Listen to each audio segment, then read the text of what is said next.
তো পাটিরা আজকের ব্লগটি ছাগলটার মুখ ফাড়ে ফাড়ে দাবাই খাওয়া তবে আর ছাগলটা মাতাই যাবে জীবনে ভাবেছিলেন রে বাপ। হে গাইস, কেমন আছো সবাই? Welcome back to my new blog. তো পাটিরা আজকে দেখছি ছাগলটাকে পুরো জ্বর আসে আছে, গুমসুম বসে আছে ছাগলটা, আর দেখছি আমাদের ফুচকিও টাকলি হয়ে যাচ্ছে।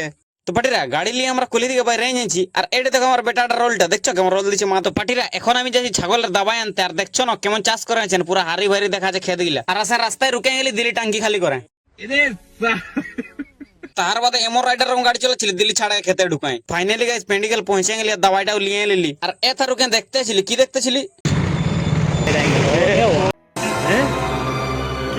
আর এথা আসেন দিল্লি আলু চপটা মারে পাটিরা, পুরা মজা আসতেছিল রে ভাই।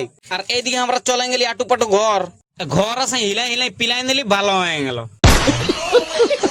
আর এই ছাগলটার মুটা ফাড়ে ফাড়ে খাওয়া তো হইলো রে বাপ, খাওয়াই নিলি মাথায় গেল বসে নিল, আর আটু পাটু পকড়িটা মারাই নিলি গপ গপ। তো পাটিরা ভিডিওটা কেমন লাগিল কমেন্টে বাতাবে, লাইক আর ফলো করতে নাই ভুলবে রে ভাই, আর সব পকড়ি খাবে তো।